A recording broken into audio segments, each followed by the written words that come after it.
Hello, I'm Jennifer Ward-Lealand. I'm Michael Hurst. And this is unusual in that we're interviewing each other, but I thought I should really talk about the elephant in the room, which is that hat. Why are you wearing that hat, Michael? Where did you get that hat?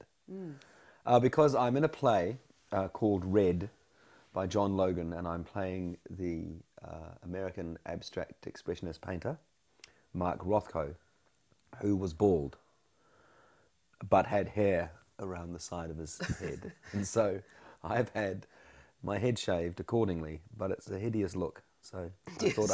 I thought I'd disguise my hideous look with something attractive and festive. Yes. And I think we'd prefer to look at the hat than the hairdo, so we'll just leave it at that. You will, it should remain a mystery. Look at the photos of the show. So, Michael, I thought I would ask you when your first sort of conscious theatrical experience was. Oh, okay. The first thing I remember about, which made me think about the relationship of me in front of other people, I think I was 4, because I was at a Catholic school in the north of England, and Whereabouts in the north of England? in the north. Oh no, in Yeah. in Lancashire. Sorry. And so near Liverpool, and it was nuns, I remember, and we had to. This nun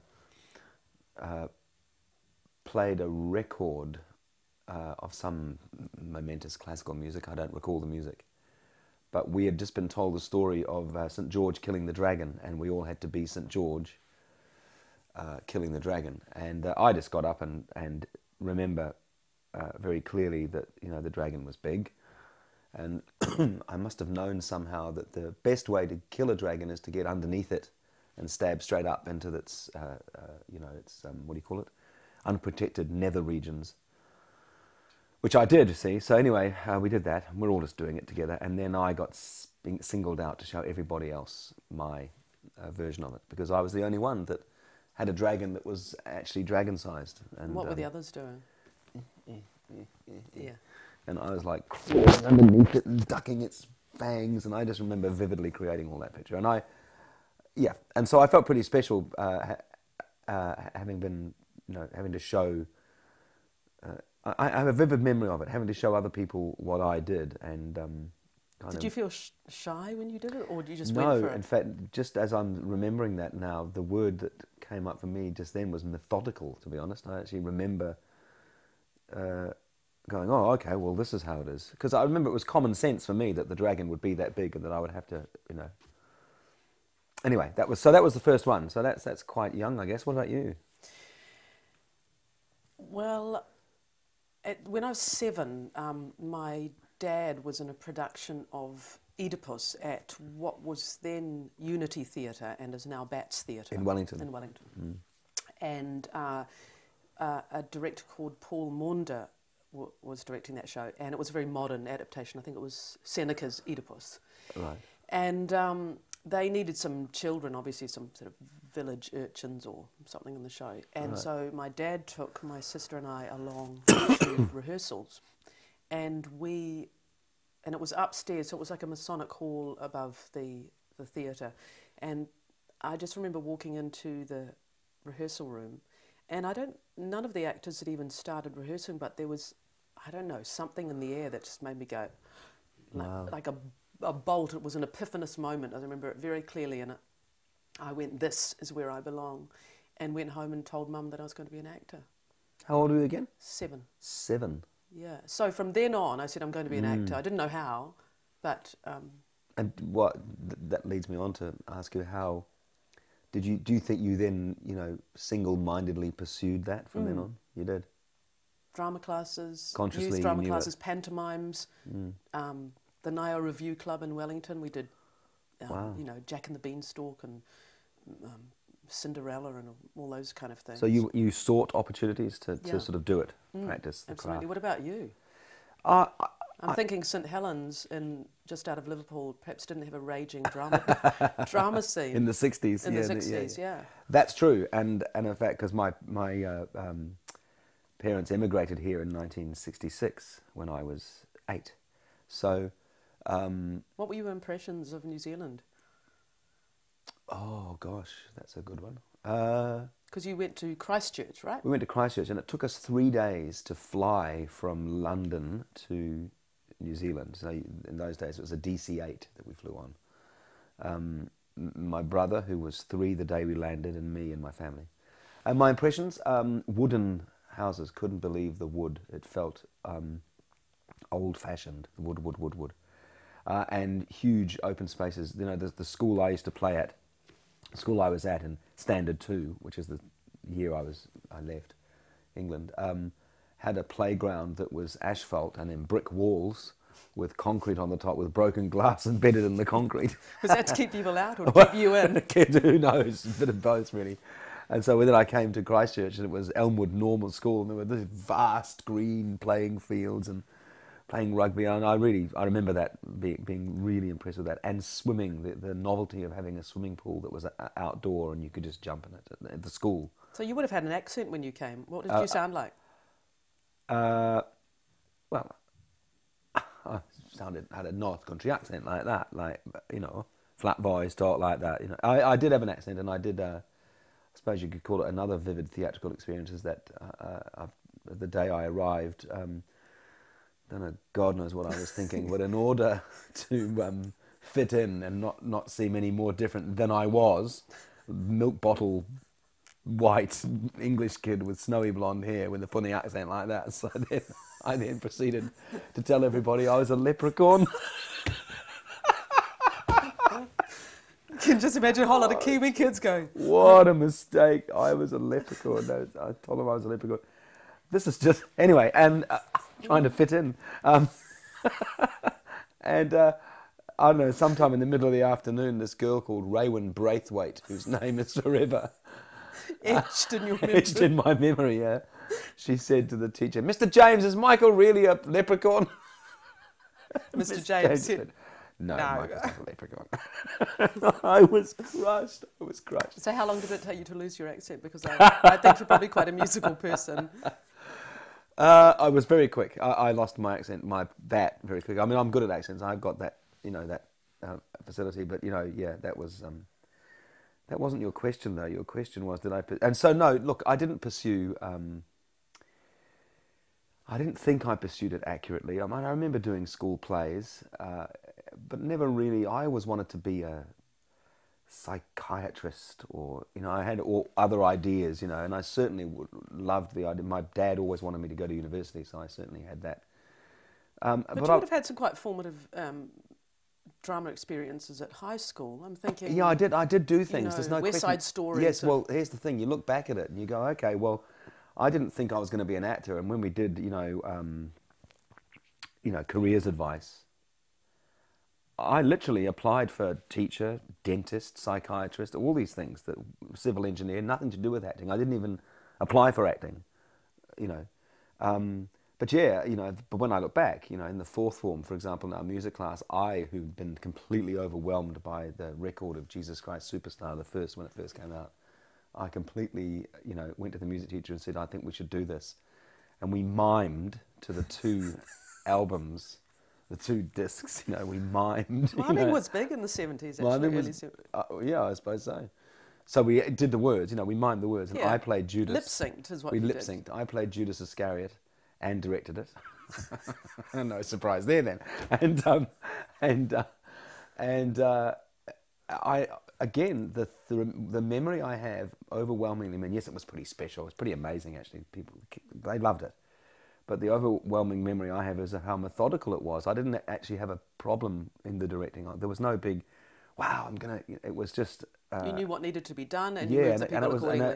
If I look back, and with all my, you know, experience now, I look at it, actually was pretty groovy. We had 2 sets of stairs on wheels. There were the stairs in assembly halls that would go up to the stage, and that was our set, and so that was constantly flowing, and that's a very familiar sort of device for me now, you know. And you're putting them at right angles and then opposite each other, and then and, you know, making shapes and everything. And that was our only set. And then the tech boys, Ian, what was his name? Ian Coombs, some weird name. Ian Coombs and Jeffrey Taylor had like a flash box with 6 coloured lights in it that flashed alternate. It was pretty amazing. Anyway, so yes, I did a lot of stuff at high school and stuff, but never really. It wasn't until I left school and went to university and I did one amateur dramatic show at the Canterbury Children's Theatre. Called? The Adventures of Paddington Bear. And you were I was playing? Paddington Bear, yeah. So you were in a suit? In a bear suit. It's completely unrecognisable. And was this where you were Yes, thank you for that, Jennifer. Was this where you were talent spotted? No, actually, well, kind of. There was another little thing I did earlier called Time Out for Ginger, in which I played Tommy Green. Was this at Christchurch Repertory? Christchurch Rep. And it was that I... But then when I auditioned for the Court Theatre, the only thing I learnt a piece of Shakespeare from Midsummer Night's Dream, thinking they wouldn't know it. So how did the audition go? I turned up and I said, I'm going to do a speech from a play by William Shakespeare called A Midsummer Night's Dream, assuming they wouldn't know it. I mean, what a dick, you know. And they're all, oh, and I thought, hell, that'd be great. And it's Bottom's speech when he introduces the play. And then Yvette Brumley just went, oh, lovely, he's doing Bottom's speech. Oh, I love this one, you know, like this. And I thought, oh, my God, they know it. Because I didn't know, I was inexperienced. Anyway, I did that, and then they said, what else are you doing? And I said, oh, I'm doing Paddington Bear. And they said, can you do some of that? And I said, well, not really. Can't do without the bear suit. I wear a big padded bear suit, and I stand, you know, and I've only got little single lines, you know, that answering. I said, well, we'd still love to see some. And I thought, oh, no. And so I had dying to do it. inside. Yeah, and I ended up standing like, oh, I can't do it, but I ended up, you know, standing like this going, hello, Mr. Brown. Yes, thank you. Oh, no, it's lovely. And I just hated it. But that got me the job. Great energy levels. Anyway. And that job was? To be in a touring group of 5 actors going around schools. Mm-hmm. At the end of that year, it was the end of my first year out of school. So it's first year at university. So what was I, 17, 18? So you left university to do that? Well, no, I was doing that while doing exams. And then they asked me after that, would I go back and be a trainee for 2 years? And that was when I had to make the decision to leave university. So really, if you look, this is still answering your question, just to look back, up to that point, I hadn't tried very hard to be an actor in terms of my career or motivation or something. I wasn't thinking of that. But if I look back at what happened at high school and those projects, I mean, I did a few others too, you know, Importance of Being Earnest and West Side Story and all these productions. And I was debating, you know, I got the cup for debating and the cup for public speaking and the A.G. Bunn Drama Award, and I was a fencer and all that. So, I mean, I go, well, actually, obviously, I kind of instinctively knew that that's where I was going, because look at, what else was I going to do? You know. So anyway, and so you were like completely motivated to go, and how did it happen for you? No one I mean, what was your first major theatrical moment? Well, as I said, when going into that rehearsal room, yeah, and then all of those drama classes and musicals and things, and then lots of drama through school. And then I think in about 1979, so I would have been 16 or so, I went to Downstage, because I used to do sell programs and do ushering at Circa and Downstage all through my teenage years, and Downstage youth drama and all of that kind of stuff. God, I would have done none of that stuff. Amazing, yeah, but you know, they perhaps wouldn't have had that kind of No, opportunity it's just where a you were. Thing, yeah. So anyway, Theatre Corporate came down with the production of Metamorphosis to perform at Downstage, and I just, again, my second epiphanous experience, sitting up there in the gallery, sitting bolt upright watching the show, and I just went, I'm going there. That is the work. That absolutely captured me. I went, that is where I belong. And I had no idea how I was going to get there or do it or whatever, but I suddenly went Theatre Corporate. I knew this was an Auckland company. But anyway, I duly finished sixth form and sort of half of the seventh form, and then I left.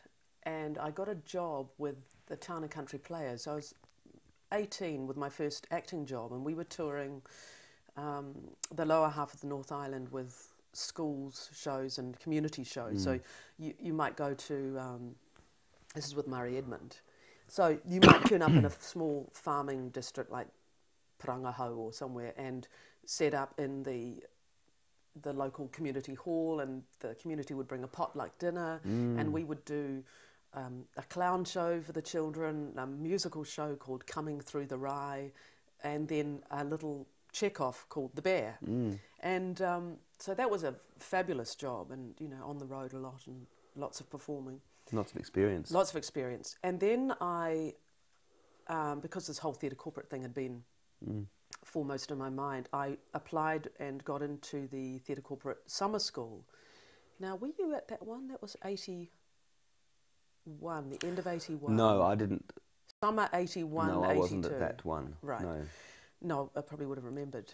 Yeah, because I'd heard about you, because I was at theatre corporate. But oh, right, okay. we should talk about theatre corporate in a minute. That's a whole other... So I went to this summer school and went, wow, and of course there were all these teachers there who were actors in the company, and, you know, it was fantastic. And on the very last day, Raymond said to me, and we did, one of the productions we did was, because there were directing students there, and Vincent Ward directed myself, Maggie Harper, and another actress in a scene from Three Sisters. And I, anyway, I just had a fabulous time. I thought this was just the bee's knees, this summer school. And Raymond said to me right towards the end, go and ask Paul Minifee if you can join the drama school. Now, Theatre Corporate had their drama school biennially, so every 2 years, and I was working, so I hadn't been able to audition for that drama school, and suddenly there was Raymond saying, go and ask him if you can go, because Paul was running the theatre at that point. And I remember sitting next to Paul at the lunch table on the very last day and thinking, come on, Jennifer, it's now or never. This is your chance. And Paul putting his knife and fork together, about to get up from the table, and I went, Paul, would I be able to come to the Theatre Corporate Drama School this year? Oh. And he said, let me think about it. And I just, you know, and then of course, you know, the possibility that my life was going to change was, I had to ring Murray and tell him about this. And of course, if I did get in, I would have to work out my time with the Tāna Country Players and was going to be late. So that was another thing that wasn't in my favour. I thought, they're not going to. Anyway, to cut a long story short, Paul said yes, and thus I moved from Wellington to Auckland in 1982, and joined 3 weeks late, joined the drama school, and you were there at that point. So perhaps you could tell us how you went from court to corporate. So that's a good link, because what happened was I joined the court theatre. So my life changing, that realization that I so recognise with you, that wow, this is my life changing, was when I was doing the job at the court, travelling around the schools in Christchurch and the outlying areas, no older than some of the kids in the schools that we were, you know, playing to.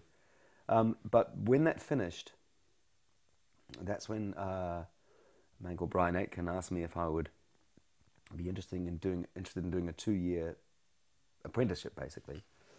So what would that involve, an apprenticeship? Well, it was called a theatre trainee, and I was being paid, the wage was $75 a week or something like that. And no, 68 I think was the first paycheck, and then it went up a little bit in the second year. And well, it would mean, you know, I would rehearse plays, be in small parts and everything, but also, well, as transpired, I designed 2 sets, and I did lights for some shows and ran the sound, did publicity for a whole bunch of stuff. For some of them I was a general dog's body, I did stage management, but I did get to do lots of acting and working with all these directors. And but what was interesting about that was that at the end of so what happened was they offered me that situation, but the boss of the theatre then, who was Randall Wackrow, was away, and they couldn't actually guarantee that he had to approve it, but he wasn't there. And so, but I had to make other arrangements before he got back. So there was this one moment where I went, wow, what if this doesn't pan out? So I remember going, okay, commit to that, you know, and I did. And then, yes, I got the thing. first show I was in was The Importance of Being Earnest, and I played Merriman the butler, who's usually played by a geriatric, but I made him also, oh, young pert, sort of like that miss, you know what I mean?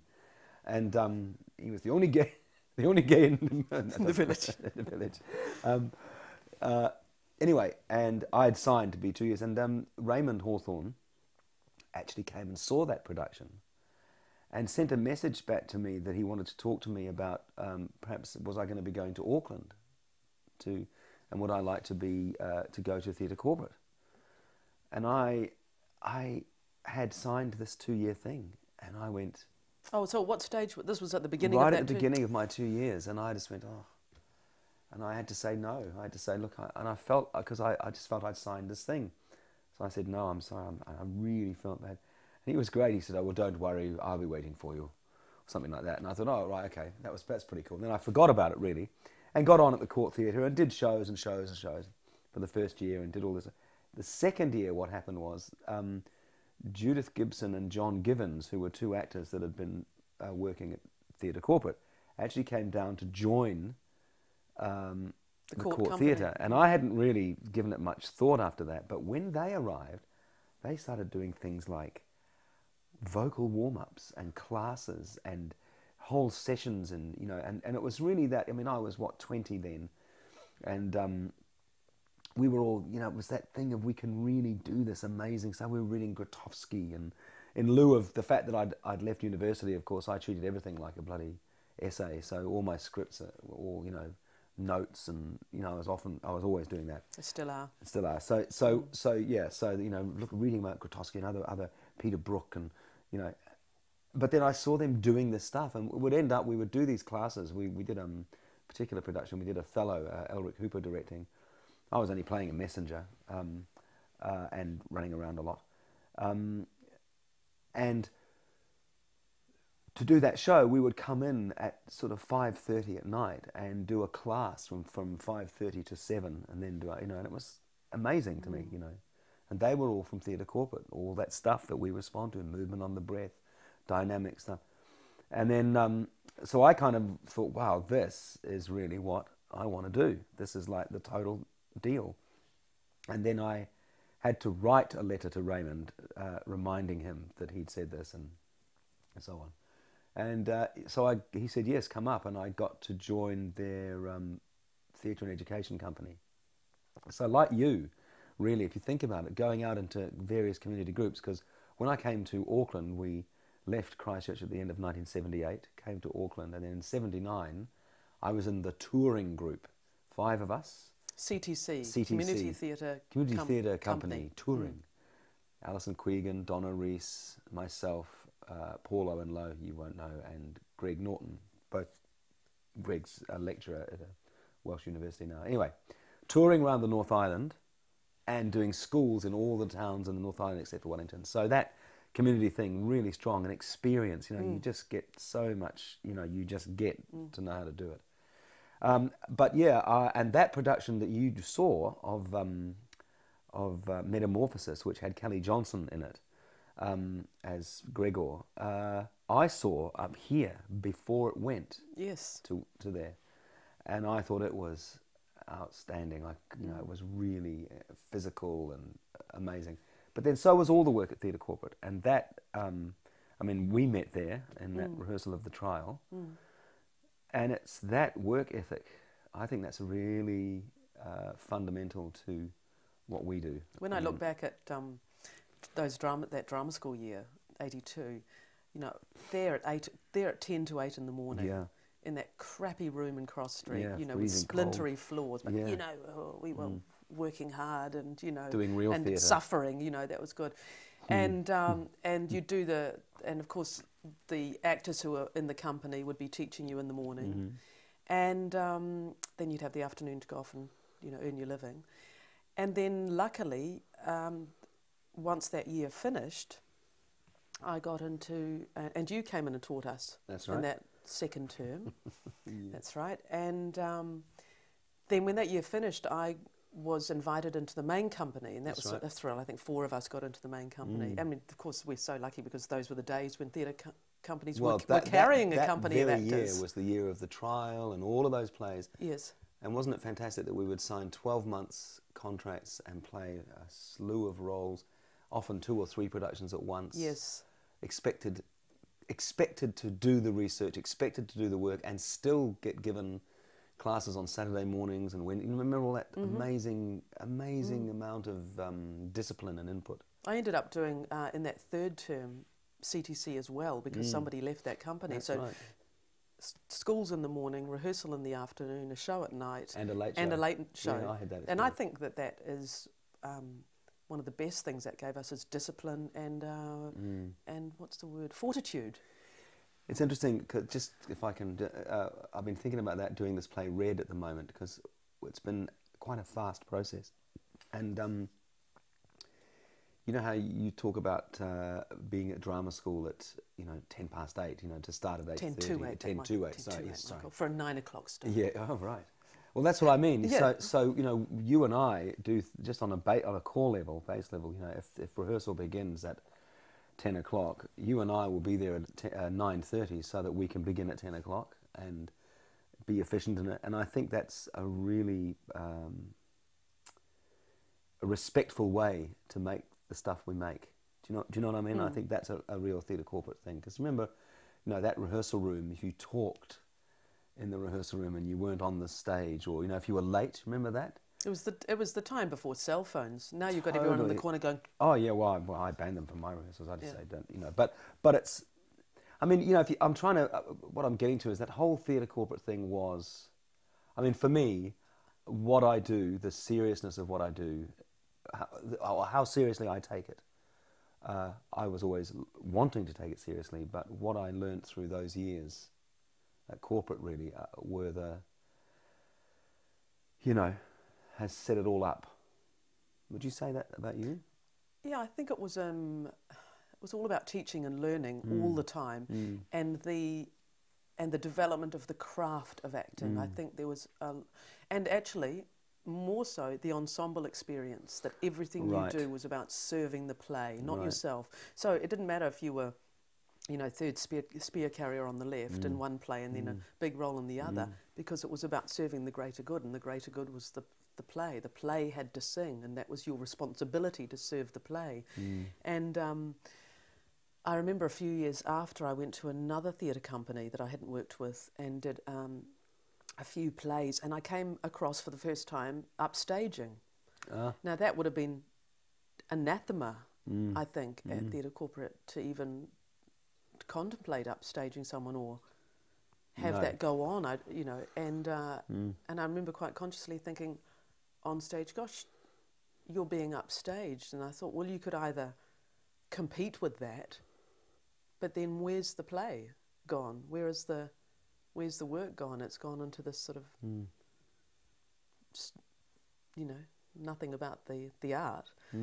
So, yeah, I mean, I think that ensemble experience has really been incredibly valuable.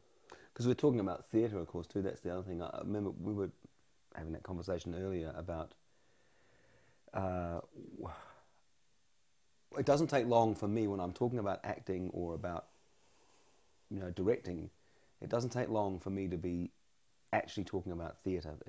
For me, it comes back that's at the core of what I do. Even though I'm doing this other directing with Spartacus and all of which for me is theatrical, to be honest. But and you saying things like the greater good and the show must, the play is the thing. The play is the thing. And I spend quite a bit of time these days wondering what that is for me, why that is.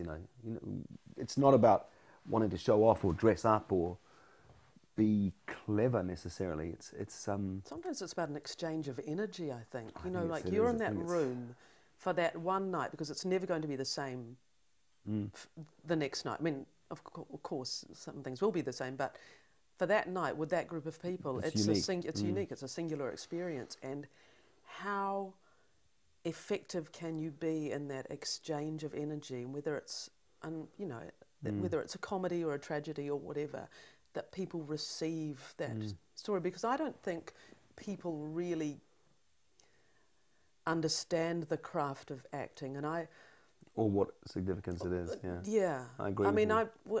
sometimes it's just the most... I actually compared it to wood turning once with somebody, because somebody who's a craftsman or turns wood will know just how to turn that piece of wood to get the grain of the wood, or to get... I mean, anyone who is an artist in their field, but they know what to do. And for an actor, those subtleties are the difference between an audience member receiving something or not. It could be, you know, the turn of a head, the intake of a breath, the rhythm in how the actor receives something that will go to the audience member, you know, that will make them connect on a human level. That's really what I'm interested in. And it's a deep, fundamental energy exchange. I agree. I think with that, and I think it's amazing how appropriate this play read is about that, because this painter Mark Rothko, if I might mention this for a minute, he thought that art, that paintings, had another dimension, which is the dimension of time. That you looked at a painting and it gave a performance over time, like an actor. You see, and so the unique experience of someone approaching that painting or approaching a play in that one moment of time is a ritualistic need in humans to have that. It's my thing about theatre is the ritual of it, because it's like church. It's like a place of communion. It's like true communion, which is, as you say, exchanging of energy and ideas. Someone said to me, "Oh, theatre's like a church. It's a dirty church," but and I think that's really, and I think when you're an actor or a director, when you're making that dollop of heightened, suspended disbelief and heightened reality, you're dealing in quite big, significant human energy flow stuff, because really that's all there is. That's where we dig. There's nothing else to dig into, you know. I mean, everything else we dig into is just hard and cold science. But when we dig into what we dig into, it's still exactly rational. I'm not saying it's you know gaudy or anything, or I'm just saying it's all there is to dig into. The sex, the psyche, Freudian slip, the complexities of the psyche. That's what I'm. Anyway. Isn't it good that we went to theatre corporate then? Absolutely. To be able to start that train. And of course that company folded in 1986. That's right. But before that we had, and we were in the last production. Hedda Gabler. Yeah. But before that we'd both moved off into performing at the Mercury Theatre as well. And then... You went to the Centre Point and you went to all over the place, didn't you? Yeah, went to the Merc, and then I joined the Front Lawn in 1989, so toured a lot with that group. How was that experience? That was fantastic. Well, for a start, we were taking our work over there. Yeah. So that was brilliant. Yeah. And we had this, sensational tour through New Zealand in 1989, which was just... It's one of those shows that had everything you wanted in it. It took you everywhere. It was funny, it was moving, it was entertaining, it was simple. So that was just glorious. And then I went to Australia for 2 years. In fact, you did some work in Australia too. When did I was in the early 90s. In 87 I went to the Melbourne Theatre Company, and then in 89 I went to the Sydney Theatre Company, and then came back. Yeah. So I did 2 years on that sketch comedy series, Full Frontal. That's right. So sort of 3 months there, 3 months home, 3 months there, 3 months home. And we made some films, a lot of films in the early 90s. And then... What did you do? Dangerous Orphans, Desperate Remedies. You did Linda's Body and... Footstep Man. Footstep Man. Yep. Well, I was in that too. And, yep. And we also started the Watershed with a group of people. Don McGlashan, Harry Sinclair, Shona McCullough. And that's an interesting phenomenon, because there was always the... always the need for that other space, that other thing that wasn't the Mercury, or that wasn't whatever it is now, the Auckland Theatre Company. Yes. We sort of invest in that, don't we? Because that's where we... Yes, which is interesting with the whole Q Theatre thing which we've been involved in, and that need to have, as you say, to have a space where other work can go on, and I think that's just going to be a jewel in our crown. And experimental work too. Yeah. But so the watershed, that was pretty amazing, wasn't it? Do you remember those meetings we would have, those meetings at people's living room? And what was it, if we agreed on something? When you look at it now we're on boards and there's governance structures and all that, and we'd all go, do we all agree? Let's all stretch for that. Yes, that's the stretch. Yeah. And then that was stretch, like, yes, right, we'll that vote was passed. Yeah. But having said that, we made 2 theatres. We made 2 theatres, and the people that were involved, now that I think about it, you're right, you know, Linda Top and Mike and Murray and Caroline and, Hutchison and Marianne Schultz, all going on and still making work and all still that was a good. It had a lot of momentum, and I think we just, you know, in a way, it had its own time and it was meant to be there, but it would have continued if we'd had a different, I think, political. If there was political will and there was no sense of an arts and culture sort of plan for our city then, and I think there is now. There is now. And that really, I guess the watershed gave us, well, certainly I grew through that experience because it was, we were doing our own work, so I was able to do those Shakespeare's and the pantomimes and kind of get put in the line of fire in a good way. Yeah, I thought it was really good.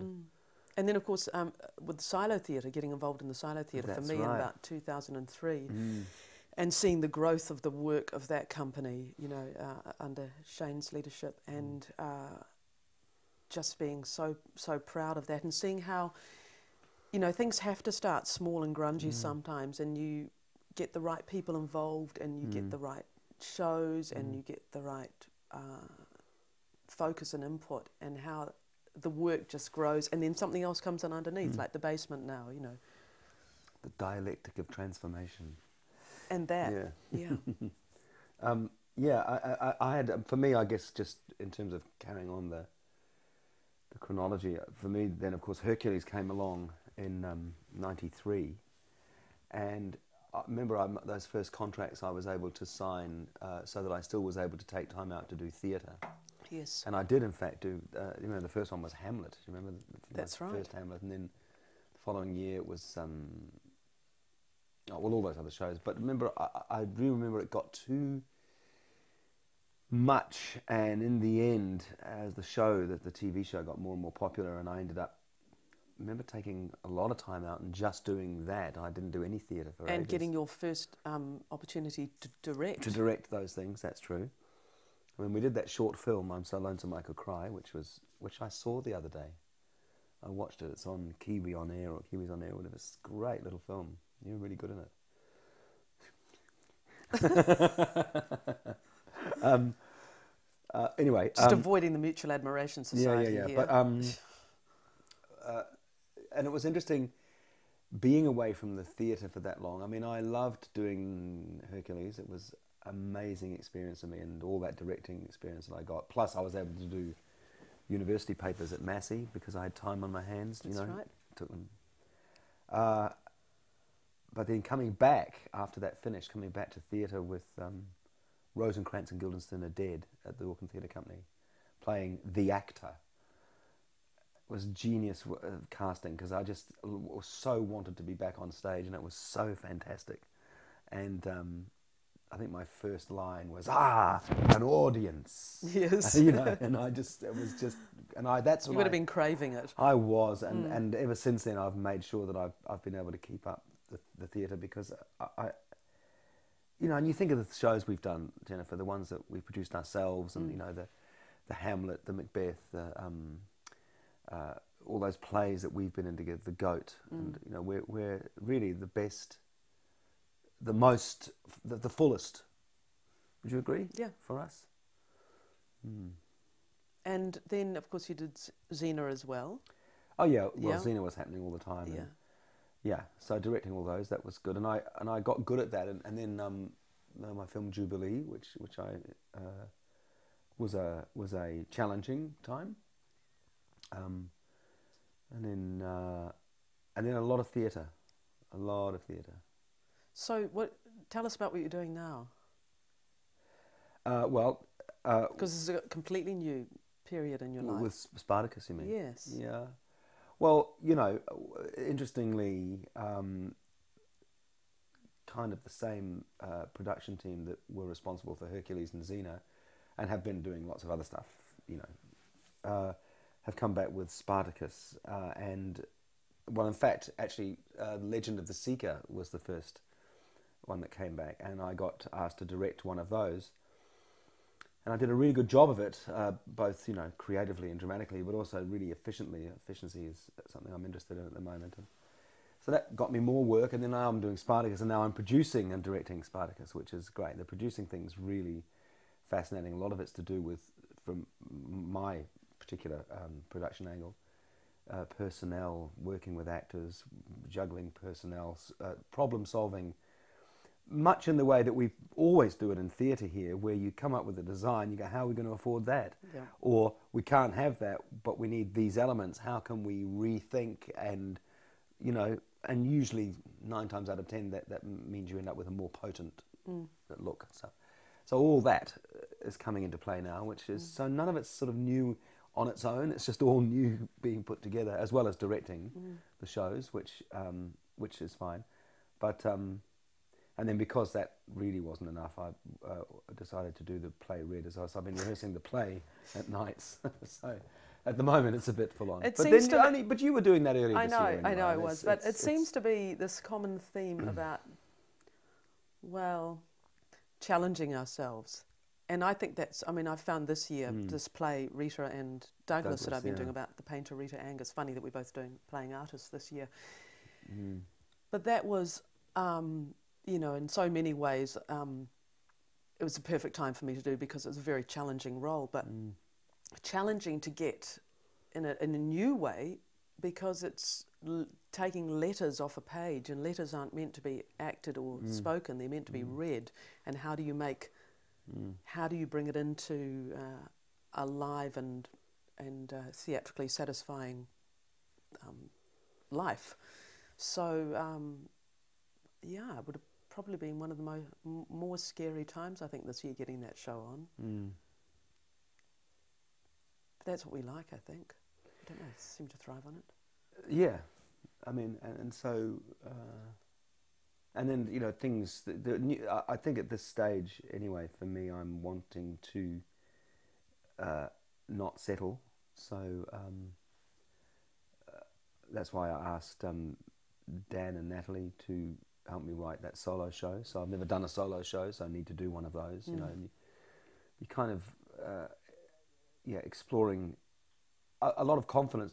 Skill gives you confidence, and there are a lot of areas that I feel very comfortable in. I mean, I can get up on stage really, but you know, it's no one wants to watch someone being comfortable, I don't think. Well, that's right. That's right. I think I'd be really worried if I stopped being nervous, because then I think you know, you never want to get complacent. But I think the stage is no place for complacency, and that's why I love actors, really, because I think it's like sacrifice. It's interesting.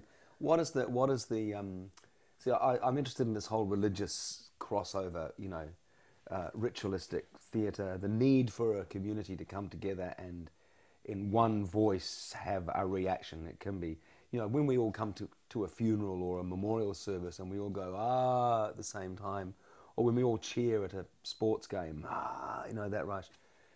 You know, what is that, you know, in terms of theatre, what is that, and why is it edgy?